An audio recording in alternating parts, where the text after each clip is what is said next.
안녕하세요. 소설가 장강명입니다. 전업소설가가 되기 전에는 제가 기자 생활을 11년 정도 했어요. 공교롭게 제가 기자로 일한 기간이 미디어 혁명이 일어나는 기간이었습니다. 저는 언론사 안에서 그런 혁명을 목격했고요. 인터넷이 언론과 민주주의에 영향을 많이 미친다는 생각을 하게 됐습니다. 전업소설가가 된 뒤에는 그런 주제로 댓글부대라는 소설을 썼고요. 이 작품으로 제주 4.3 평화문학상과 오늘의 작가상을 받았습니다. 오늘은 그 중에 인터넷의 어떤 특성이 민주주의에 미치는 영향에 대해 이야기를 해보겠습니다. 적어도 지금 시점까지의 인터넷은요, 빠르고 짧은 정보를 선호하는 것 같아요. 빠르고 짧다. 이 표현 어쩌면 동어 반복인지도 모르겠습니다. 인터넷 세상에서 어떤 정보가 빨리 전파되려면 짧아야 하기 때문입니다. 디바이스도 플랫폼도 매체도 그런 방향으로 발전하고 있습니다. 예를 들어서 PC보다 스마트폰이 더 들고 다니기 좋은 디바이스죠. 그래서 정보를 더 빨리, 더 자주 확인할 수 있습니다. 그런데 스마트폰은 화면이 작죠. 많은 글자를 보기 어렵습니다. 스마트폰에 최적화된 기사들이 나왔습니다. 카드뉴스 같은 것들이죠. 카드뉴스, 손으로 넘기는 그림책 형식입니다. 훨씬 빠르지만 동시에 내용은 짧습니다. 소셜미디어의 구조도 그렇습니다. 긴 글이 올라오면 그걸 사람들이 읽고 반응하는 데 시간이 오래 걸리죠. 그 반응 내용도 미묘합니다. 이런 면이 있지만 저런 면도 있다. 이런 글을 읽으면 사람들이 반응을 그렇게 격렬하게 하지 않아요. 그 한쪽 면만 강조하는 게시물에 사람들이 훨씬 더 감정적으로 반응합니다. 짧은 글이 긴 글보다 더 격렬한 반응을 일으키고요. 그러다 보면은 짧은 글이 훨씬 더 빨리, 더 많이 퍼지게 됩니다. 긴 글은 그렇지 못합니다. 지금 인터넷은 그런 식으로 짧고 빠른 정보가 많이 퍼지는 쪽으로 발전해 왔습니다. 그런데 지식이라는 거는 되게 짧지 않습니다. 지식이라는 거는 정보들이 논리에 따라 연결되어 있는 구조물입니다. 깊은 지식일수록 규모가 크고 구조가 복잡하죠. 또 그 문맥이 중요합니다.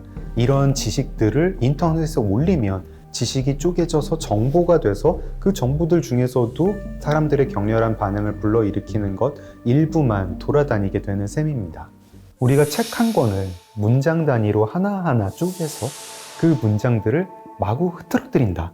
그 다음에 그렇게 흐트러뜨린 문장을 순서 없이 읽는다. 그 책에 있는 모든 문장을 다 읽는다 해서 그 내용을 제대로 이해할 수 있을까요? 아닐 겁니다. 그게 바로 지금의 인터넷이고 소셜미디어라고 생각합니다. 이게 민주주의와는 어떤 연관이 있을까요?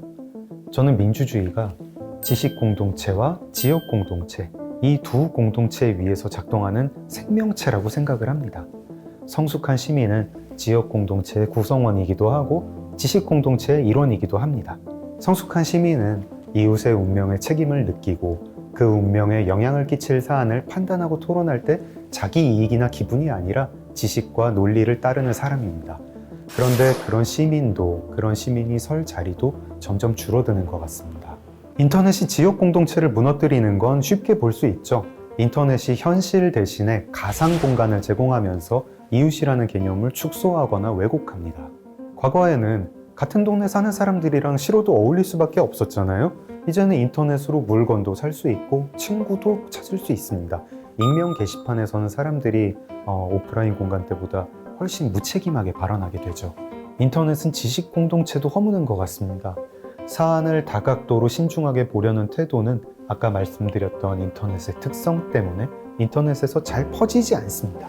그보다 굉장히 단순화된 선정적인 정보들이 더 빨리, 더 많이 퍼집니다. 소셜미디어는 어떤 현상의 일부분만 취사 선택해서 퍼뜨리고요. 거기에 대해서 숙고할 시간을 앗아가는 것 같습니다. 포퓰리즘이나 강성 팬덤, 가짜뉴스, 극단주의가 번창하기 좋은 환경이죠. 정치 부족주의에 빠진 사람들은 지식이 아닌 그런 얄팍한 구호들에 열광하곤 합니다. 모든 기술이 먼저 도입되고 나서 그게 인간의 삶이나 사회에 미치는 영향을 우리가 천천히 알게 됩니다. 그 이후에 제도가 마련되죠. 자동차가 먼저 도입되고 교통사고가 생기니까 그 뒤에 도로교통법이 생겼습니다. 인터넷도 마찬가지입니다. 인터넷과 소셜미디어가 민주주의에 어떤 영향을 미치는지에 대해서는 사실 연구도 이제 막 시작된 거나 다름없고 관련 제도도 초보적인 수준입니다.